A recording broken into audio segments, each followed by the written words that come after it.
Hello, magandang umaga mga kaibigan. So, narito muli tayo sa ating channel para matuto ng mga kaalaman sa iba't ibang mga bagay.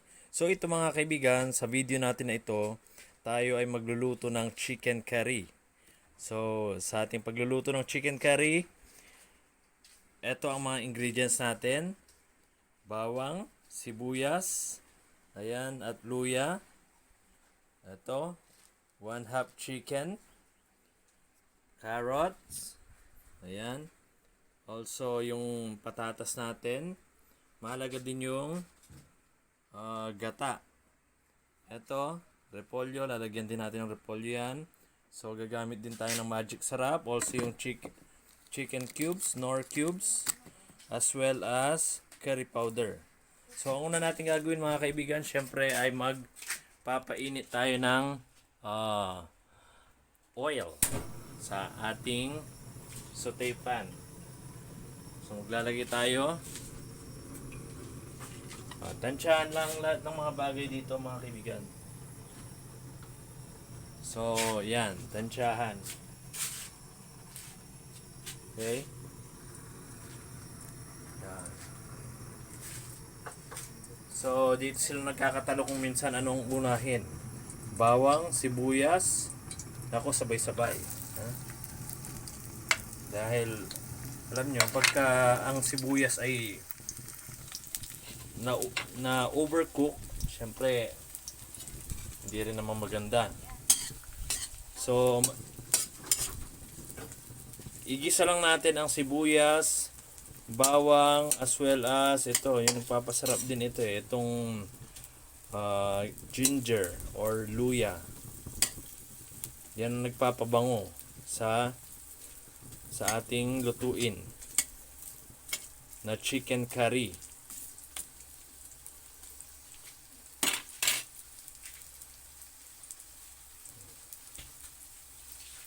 So, yan.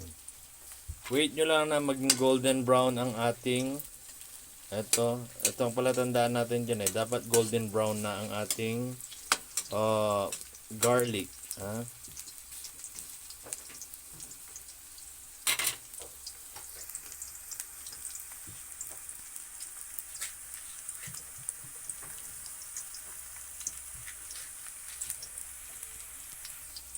Yan. So, kung bago ka lang sa ating channel, huwag mo sana nakakalimutang mag-subscribe at i-click na rin yung notification bell para lagi kayong updated sa mga future uploads ko sa ating YouTube channel. Okay, ngayon isusunod naman natin ang chicken. Yan.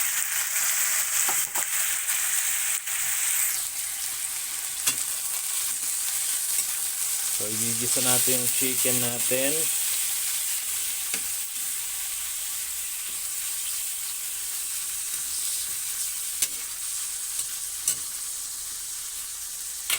Yan, walang specific part ng chicken na ating ini-encourage na gamitin ninyo, but rather kung anong available. Whether it's thigh part, it's breast part, or leg part, okay lang yan.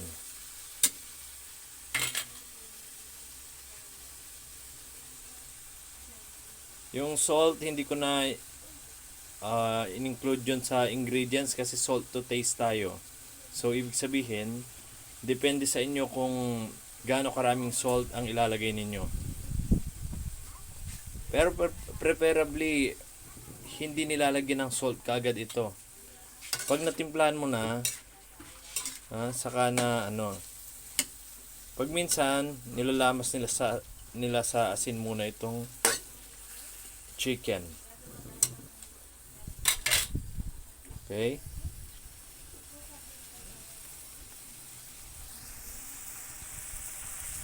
Okay, sunod na natin ang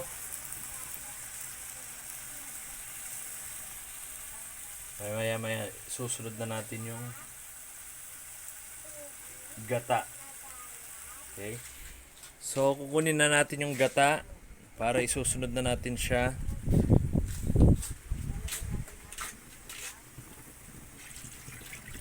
Yan, lagyan na natin ng gata.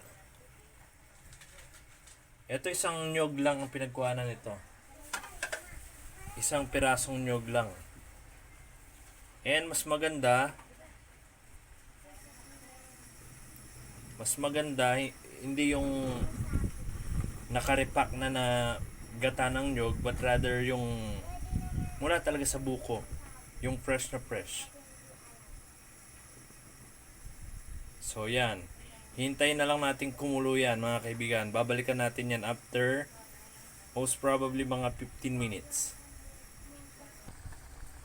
So ngayon mga kaibigan, yan kumukulo na siya mga after few minutes pa lang, mga after 3 minutes, something like that. Tapos ngayon lalagyan na natin siya ng magic sarap. Ito para manuot na magic sarap, as well as yung asin at ating pang curry powder. Okay, so yung asin natin, salt to taste. Yan, para manuot na yung sarap sa manok. Okay, yan.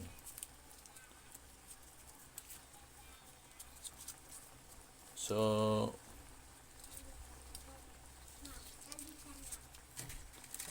lalagyan na natin siya ng magic sarap.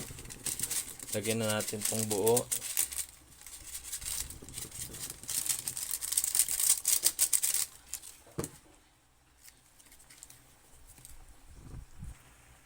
Lalagyan na rin natin siya ng more chicken cubes.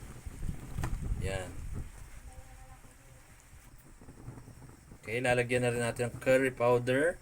Itong curry powder, yan, hindi ko ilalagay lahat, kalahati lang. Okay. Yung iba, ginagamit nila yung Mamacita curry powder. Yun, may timpla na yun eh. So ito, purong curry powder ito. Okay, so let us wait for few minutes more. Yan. So yung mga additional ingredient natin, such as yung carrots at patatas, katulad din nung natin, repolyo, maya-maya ang konti natin lalagay para hindi siya malamog. Kasi madali lang maluto yung mga yon. Ayan, so nakikita nyo, it's already boiling. Okay, yan. After 5 minutes, 5 to 7 minutes mga kaibigan, ay nakita na natin kumukulo na ang ating chicken curry.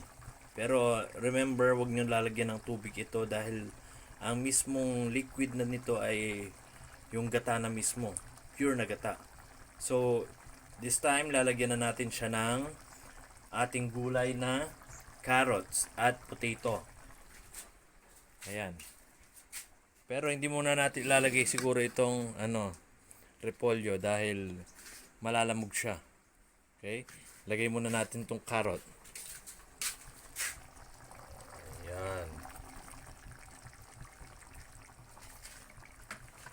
After ng carrot, lagyan din natin ng patatas.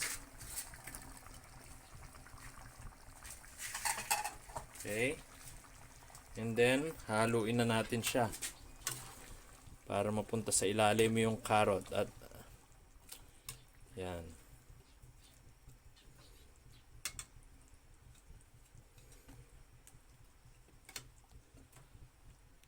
Yan. So after ng 2 minutes, pwede na nating ilagay yung repolyo. Okay, after 2 minutes, matapos natin ilagay yung ating patatas at ating repolyo, ilalagay naman natin ang ating ingredient na repolyo. Yan. So maganda talaga itong chicken curry. Alam nyo, healthy ito. Bukod sa yung chicken is healthy, of course, ito marami pa siyang gulay na nagbibigay ng additional health benefits. Okay? Yan.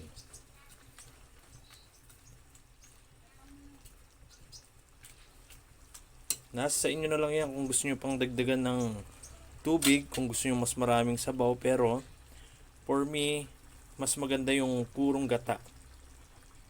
Okay? So, let us wait for para makook siya completely, and then babalikan natin uli siya. So, yan. Continuous lang ang pagluto natin. Low fire ang pagluto. Hindi madalian. Ha? Low fire lang.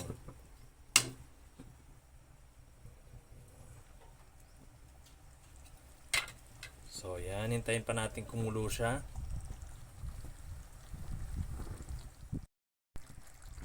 So, ayan mga kaibigan. Okay na ang ating chicken curry. Luto na siya. So, let's try it. Let's taste it. So, yan mga kaibigan ng ating niluto na chicken curry. Kung gusto nyo pa ng ganito mga videos tungkol sa kalaman, don't forget to click the subscribe button at yung notification bell sa baba ng ating video para lagi kayong updated sa aking mga latest upload sa aking channel. So, that's all for now. And as always, have a nice day, everyone.